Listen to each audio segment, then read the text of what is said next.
Students, हम पढ़ रहे हैं बीए पार्ट फर्स्ट का paper first, principle of sociology, समाजशास्त्र के सिद्धांत। और इसमें हम समाजशास्त्र की कुछ महत्वपूर्ण अवधारणाओं के बारे में पढ़ रहे हैं, जिसमें हम समाज, समिति, संस्था के बारे में पढ़ चुके हैं और हम सामाजिक समूह के बारे में पढ़ रहे हैं। इससे पहले के वीडियो में हम प्राथमिक समूह के बारे में पढ़ चुके हैं और आज के वीडियो में हम पढ़ेंगे द्वितीयक समूह या सेकेंडरी ग्रुप्स के बारे में।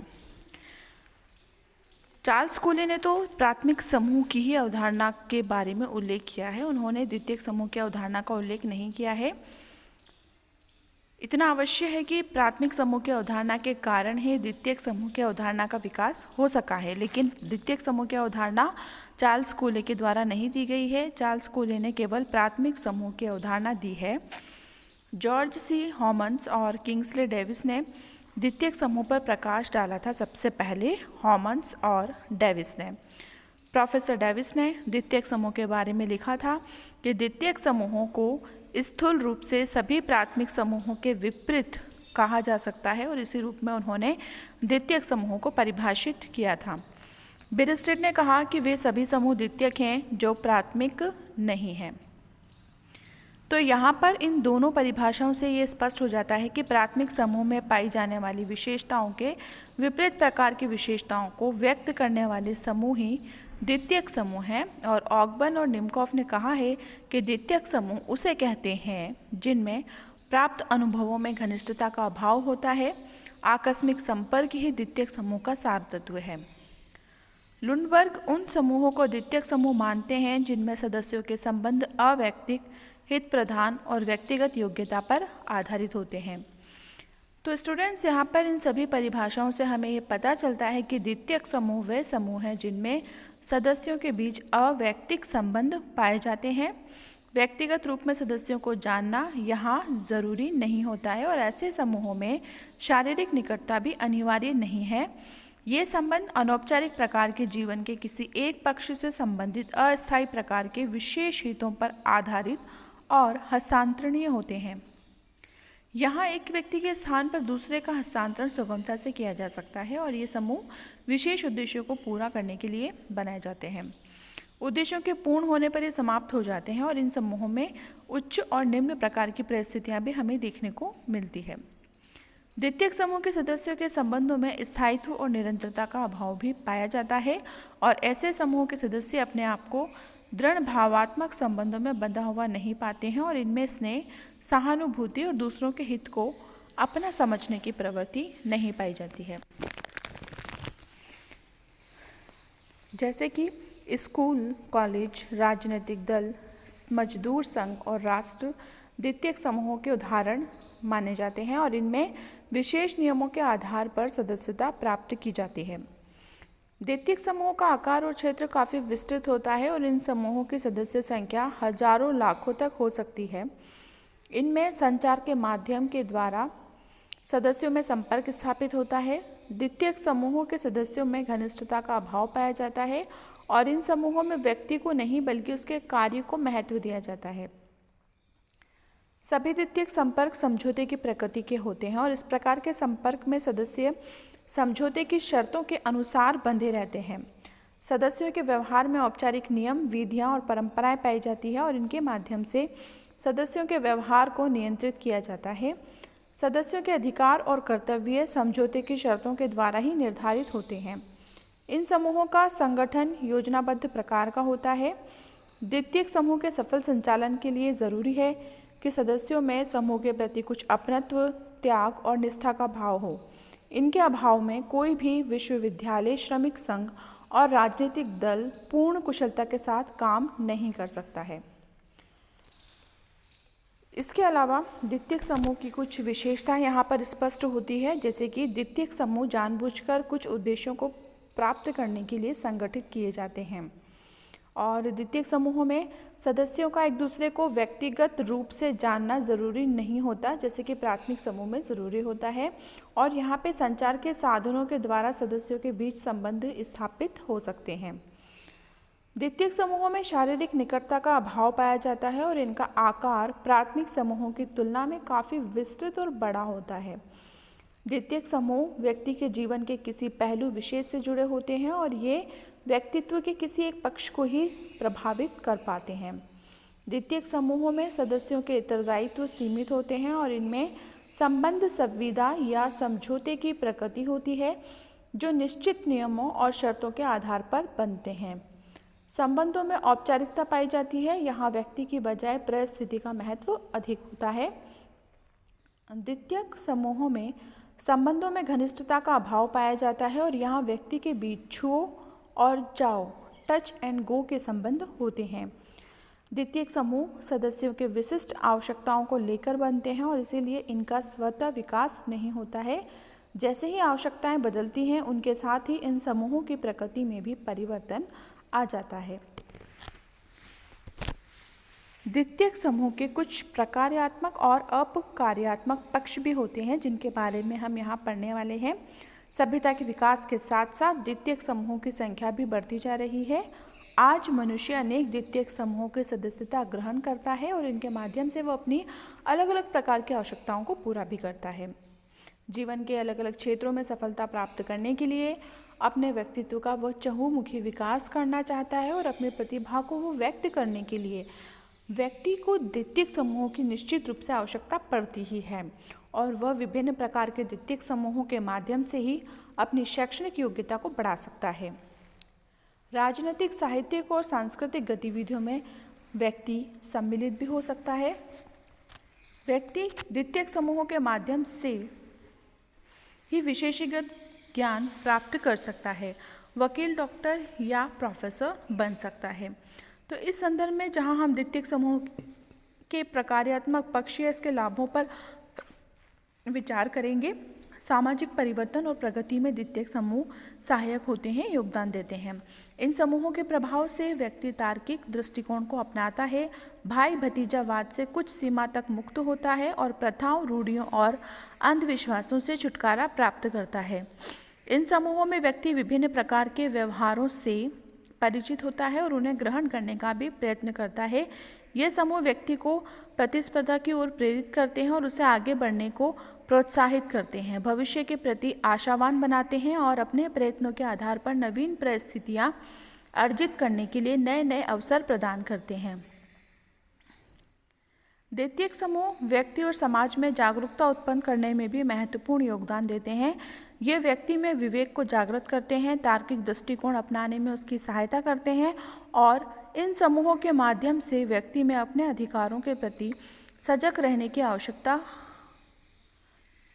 भावना का विकास होता है और इन्हीं समूहों के माध्यम से स्त्रियों को प्रगति करने का भी अवसर मिलता है।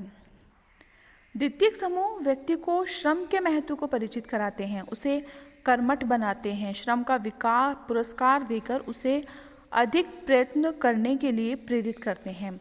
ये समूह व्यक्ति में जोखिम उठाने की क्षमता का विकास भी करते हैं, उसकी गतिशीलता में वृद्धि करते हैं और इन समूहों के माध्यम से व्यक्ति में उदारता या सहिष्णुता की भावना आ जाती है क्योंकि वह इनमें विभिन्न प्रकार के लोगों के साथ मिलकर काम करता है।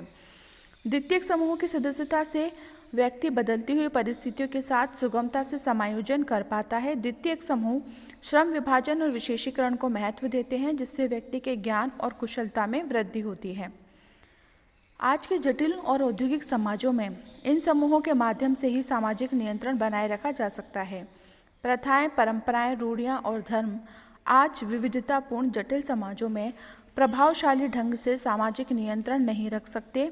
यहाँ तो पुलिस, अदालत, कानून और प्रशासनिक संगठनों के माध्यम से ही व्यवस्था बनाए रखी जा सकती है। तो ये द्वितीयक समूह के कुछ प्रकार्यात्मक पक्ष या इसके कुछ लाभ थे। इसके बाद हम देखेंगे कि द्वितीयक समूह के कुछ अप्रकार्यात्मक पक्ष भी हैं या इसके कुछ दोष भी होते हैं। वास्तविकता यह है कि इनका अप्रकार्यात्मक पक्ष भी है। औद्योगिकरण, नगरीकरण और जनसंख्या के बढ़ने से महानगरीय क्षेत्र में द्वितीयक समूहों के योग से वृहद समाज, मास सोसाइटी का रूप उभर कर सामने आया है। इन महानगरों में द्वितीयक समूहों की संख्या बहुत अधिक पाई जाती है और यहाँ चारों और भीड़ से घिरे रहने और हर समय अपने को सैकड़ों हजारों लोगों के बीच पाते हुए भी व्यक्ति अपने को अकेला महसूस करता है और उसमें सूनापन पाया जाता है। उसे कहीं आत्मीयता दिखाई नहीं पड़ती। वह यहाँ पे सर्वत्र संबंधों में घनिष्ठता का अभाव पाता है। व्यक्ति समाज में रहता हुआ भी अलगाव महसूस करता है। यहाँ व्यक्ति का ये अनुभव करता है कि अपना कोई नहीं है, सब पराए हैं, परिचित होते हुए भी अपरिचित हैं। यहाँ स्वार्थ के कारण ही व्यक्ति एक दूसरे से संबंधित है। द्वितीयक समूहों के प्रभाव से पड़ोस और परिवार भी अछूते नहीं है और यहाँ भी व्यक्ति अपने स्वयं के हित को प्रधानता देने लगे हैं और उनमें व्यक्तिवादिता दिनों दिन बढ़ती जा रही है।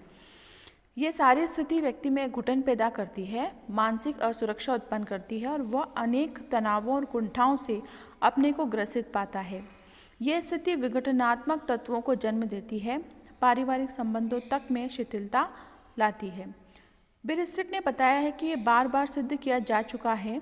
सबसे पहले महान फ्रेंच समाजशास्त्री इमाइल दुर्खिम के द्वारा कि उनमें आत्महत्या की मात्रा सर्वाधिक होती है जिनके प्राथमिक समूह संबंध सर्वाधिक शिथिल होते हैं। इससे स्पष्ट होता है कि व्यक्ति के जीवन में प्राथमिक संबंधों का अत्यधिक महत्व है। प्राथमिक और द्वितीयक समूहों के विवेचन के आधार पर हम ये कह सकते हैं कि जटिल समाजों में द्वितीयक संबंधों का विकास ना तो प्राथमिक समूह की आवश्यकता को कम करता है और ना ही उसकी सदस्यता को। प्राथमिक समूह और द्वितीयक समूह को पढ़ने के बाद हम यहाँ पर इन दोनों ही समूहों में अंतर को देखेंगे कि इन दोनों में क्या क्या अंतर है। वैसे तो प्राथमिक समूह और द्वितीयक समूह में परिभाषा, विशेषता, उसकी प्रकृति, महत्व आदि के आधार पर अध्ययन हमने जो किया है उसके माध्यम से हमें पता है कि क्या क्या इनमें अंतर है। जैसे कि प्राथमिक समूह में सदस्यों की संख्या कम होती है और इसीलिए उसका आकार कैसा होता है, छोटा। इसकी अपेक्षा द्वितीयक समूह में सदस्यों की संख्या अधिक होती है और इसीलिए द्वितीयक समूह का आकार बड़ा होता है। प्राथमिक समूह में सदस्यों में शारीरिक समीपता पाई जाती है, लेकिन द्वितीयक समूहों में शारीरिक समीपता हो भी सकती है और नहीं भी हो सकती, ऐसा कुछ आवश्यक नहीं है। प्राथमिक समूह के सदस्यों में स्थायी संबंध पाए जाते हैं जबकि द्वितीयक समूह के सदस्यों में अस्थायी संबंध होते हैं। प्राथमिक समूह के संबंधों में निरंतरता पाई जाती है और द्वितीयक समूह के संबंधों में निरंतरता नहीं पाई जाती है। प्राथमिक समूह के संबंध अनौपचारिक और स्वतः निर्मित होते हैं जबकि द्वितीयक समूह के संबंध औपचारिक होते हैं और जानबूझकर बनाए जाते हैं। प्राथमिक समूह सर्वांगीण होते हैं, जो भी संबंध बनाए जाते हैं प्राथमिक समूह में सर्वांगीण होते हैं, जबकि द्वितीयक समूह के जो संबंध होते हैं वो विशिष्ट उद्देश्यों को लेकर बनाए जाते हैं। प्राथमिक समूह के संबंध व्यक्तिक होते हैं जबकि द्वितीयक समूह के संबंध अव्यक्तिक होते हैं। प्राथमिक समूहों में नियंत्रण प्राथमिक और अनौपचारिक साधनों के द्वारा किया जाता है, लेकिन द्वितीयक समूहों में नियंत्रण द्वितीयक और औपचारिक साधन काम में लिए जाते हैं। प्राथमिक समूह सभी लोगों के उद्देश्य एक ही होते हैं जबकि द्वितीयक समूह में सभी सदस्यों के अपने अपने हितों में रुचि रखते हैं। प्राथमिक समूह के संबंध स्वयं साध्य होते हैं जबकि द्वितीयक समूह के संबंध स्वयं साध्य नहीं होते हैं। प्राथमिक समूह के संबंधों में घनिष्ठता और आत्मीयता पाई जाती है जबकि द्वितीयक समूह के संबंधों में घनिष्ठता और आत्मीयता का अभाव पाया जाता है। प्राथमिक समूह सरल, ग्रामीण और आदिम समाजों में अधिक पाए जाते हैं जबकि जटिल, नगरीय और आधुनिक समाजों में द्वितीयक समूह पाए जाते हैं। प्राथमिक समूहों में हम की भावना पाई जाती है और इनमें जबकि द्वितीयक समूहों में हम की भावना का अभाव पाया जाता है। प्राथमिक समूहों में संबंध आंतरिक होते हैं और दिखावे के नहीं होते जबकि द्वितीयक समूहों में संबंध बाहरी और दिखावे के होते हैं। प्राथमिक समूह मानव के व्यक्तित्व पर गहरा प्रभाव डालते हैं और व्यक्तित्व के निर्माण में इनकी भूमिका अपेक्षाकृत कम महत्वपूर्ण होती है। जबकि द्वितीयक समूह में व्यक्तित्व के निर्माण में भूमिका कम महत्वपूर्ण होती है। प्राथमिक समूह में व्यक्ति के संपूर्ण जीवन को प्रभावित करने की क्षमता होती है जबकि द्वितीयक समूह व्यक्ति के संपूर्ण जीवन की अपेक्षा एक पक्ष विशेष को ही प्रभावित करता है। प्राथमिक समूह में आमने सामने के संबंध पाए जाते हैं जबकि द्वितीयक समूह में अप्रत्यक्ष संबंध पाए जाते हैं। प्राथमिक समूहों के बीच समानता के आधार पर संबंध पाए जाते हैं जबकि द्वितीयक समूहों में संबंध असमान होते हैं क्योंकि सदस्यों के पद और भूमिका में अंतर पाया जाता है। प्राथमिक समूहों में सामूहिकता को जन्म देने की प्रवृत्ति होती है, जबकि द्वितीयक समूह व्यक्तिवाद को जन्म देते हैं। प्राथमिक समूह अति प्राचीन होते हैं, जबकि द्वितीयक समूह आधुनिक औद्योगिक युग की देन होते हैं। प्राथमिक समूह में व्यक्ति अपना व्यक्तित्व समूह के साथ घुला मिला देता है, जबकि द्वितीयक समूह में व्यक्तित्व पृथक बना रहता है। प्राथमिक समूह का कार्यक्षेत्र सीमित होता है और इनका कार्यक्षेत्र, जबकि द्वितीयक समूह का कार्यक्षेत्र असीमित होता है। प्राथमिक समूह का मुख्य आधार होता है नैतिकता और परंपरागत नियम, जबकि द्वितीयक समूह का मुख्य आधार होता है कानून और संविधान। प्राथमिक समूह सार्वभौमिक होते हैं, जबकि द्वितीयक समूह सार्वभौमिक नहीं होते हैं। प्राथमिक समूहों में व्यक्ति सरलता से अनुकूलन कर लेता है और द्वितीयक समूह में अनुकूलन करने में व्यक्ति को कठिनाई महसूस होती है। प्राथमिक समूह एक व्यक्ति बाल्यकाल में ही इनके संपर्क में आ जाता है और ये उसके समाजीकरण में महत्वपूर्ण भूमिका निभाते हैं, और द्वितीयक समूह में व्यक्ति बाल्यकाल के बाद संपर्क में आता है और समाजीकरण में इनकी भूमिका अपेक्षाकृत कम महत्वपूर्ण होती है। प्राथमिक समूह की संख्या बहुत कम होती है, जबकि द्वितीयक समूहों की संख्या अधिक होती है। प्राथमिक समूह में कोई द्वितीयक समूह नहीं होते हैं, जबकि द्वितीयक समूह में कई प्राथमिक समूह हो सकते हैं। प्राथमिक समूह और द्वितीयक समूह के कुछ उदाहरण भी हैं अलग अलग, जैसे कि परिवार, पड़ोस, क्रीड़ा समूह, मित्र मंडली, गपशप समूह, साझेदारी, गैंग, जनजाति, परिषद, लघु समुदाय प्राथमिक समूह है, जबकि द्वितीयक समूह में सेना, राजनीतिक दल, बड़े व्यापारिक संगठन, मजदूर संघ, विश्वविद्यालय, कॉलेज, राष्ट्र आदि हैं।